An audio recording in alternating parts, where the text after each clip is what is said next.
Hello ក៏ដូចជាសួស្តីអ្នកគ្នាបន្តត្រឡប់មកជួបខ្ញុំបាទប៉ុន្មានទៀតហើយថ្ងៃនេះដែរខ្ញុំលេងហ្គេមមួយដែលមានឈ្មោះថា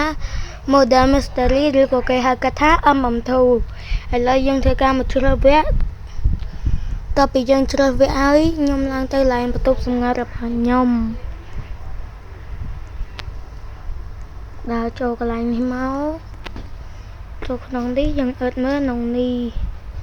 គឺអាប៉ែនេះលេងចាញ់គេគឺគប់កបាត់ចោលទូចេញវិញឥឡូវចូលដល់ក្នុងវគ្គហើយបានគេអ្នករត់កិច្ចទៀតហើយអ្នកគ្នាឥឡូវយើងធ្វើការលាក់ពួនហ្មងលាក់ពួនកុំឲ្យអ្នកចាប់ដឹងចង់តែអ្នកចាប់ដឹងគឺមកបាយចឹងយើងត្រូវតែកុំឲ្យអ្នកចាក់ហ្នឹងយើងអ្នកពួនអ្នកគ្នាមកណាកុំឲ្យអ្នកចាក់ហ្នឹងអ្នកចាក់ហ្នឹងខ្ញុំងប់ហើយជួយគេនេះជួ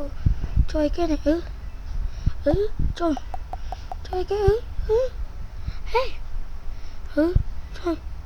ហេជួយអូ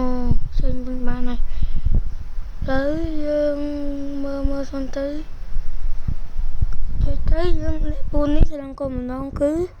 ឲ្យអស់ម៉ោងអ្នកចាក់គឺអត់បានចាក់ទេគឺចាក់យើងអត់ត្រូវទេឥឡូវមើលមុខខ្ញុំមួយសញ្ញាញលុយណាក៏យើងអេតគេមួយចាក់អេតអាណាទទួលនឹងមិនដឹងអាណាទទួលនឹងឆ្កែ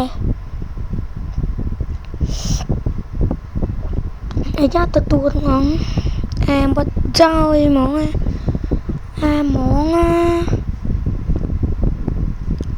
លេខពួនទៀតទៅ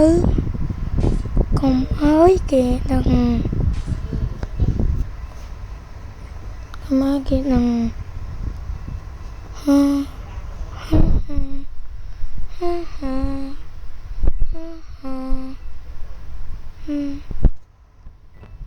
អ្នកគ្នាកែមនេះយើងលេងខ្ញុំមកសូវចង់លេងវាមកជេព្រោះអីខ្ញុំមកសូវតាមអ្នកចាក់ឬក៏អ្នកបាញ់ទេជាពិសេសតែអ្នកហត់គេនឹងឲ្យគេនឹងលេងអត់សូវសប្បាយទេតែនៅពេលដែលខ្ញុំមានរបស់ល្អខ្ញុំនឹងលេងក្រៅអាកាសធូរឲ្យខ្ញុំនឹងដាំ fruit ឲ្យអ្នកទាំងអស់គ្នាមើលចឹងអ្នកគ្នាកុំភ្លេចតាមដាននិងចុច subscribe ទៅកាន់ channel YouTube ខ្ញុំម្នាក់មួយហងគឺវីដេអូគឺខ្ញុំប្រាប់ហើយខ្ញុំដាក់ channel YouTube ខ្ញុំឲ្យអ្នកគ្នាមើលហើយចឹងអ្នកគ្នាកុំភ្លេចជួយគាំទ្រ channel YouTube ខ្ញុំមិនថា channel YouTube ទេ TikTok ក៏អ្នកគ្នាជួយគាំទ្រផងគឺចុចបែបដងមួយមកកុំកណាញ់អីអ្នកគ្នាគ្រាន់តែយកដៃចុចបែបដងហ្នឹងចាំបាច់អីត្រូវកណាញ់ណោះចឹងអ្នកគ្នាអាចជួយខ្ញុំបានមកខ្ញុំគឺបើសិនជាខ្ញុំបាន10 subscriber នៅក្នុង YouTube ខ្ញុំនឹង giveaway fruit ទៅកាន់អ្នកនរគ្នាកុំភ្លេចទម្លាក់ឈ្មោះនៅក្នុង comment TikTok ចាំខ្ញុំយកទៅ add ហើយខ្ញុំផុសចូលវីដេអូ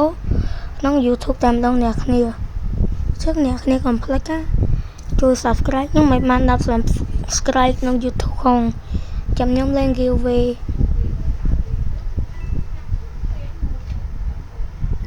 ម៉ាក់អើយសុំ1000មើលឥឡូវយើងគឺនៅឈរលេងទៅបាទយើងនៅឈរលេងទៅឈរលេងឲ្យសពូយើងកុំឲ្យតាគៀតកោដឹងមកនៅឥឡូវឈ្នះកូនអញឈ្នះបាត់ហើយអ្នកគ្នាអើយឈ្នះហើយជាតកោសម្រាប់អ្នកបាញ់បានតែมันអាចសម្រាប់ពួកយើងបានទេចឹងវីដេអូយើងក៏មានតែប៉ុណ្្នឹងដែរសូមបាយបាយនិងសូមជម្រាបលាអ្នកគ្នាកុំភ្លេចជួបគ្នានៅវីដេអូក្រោយបាយបាយ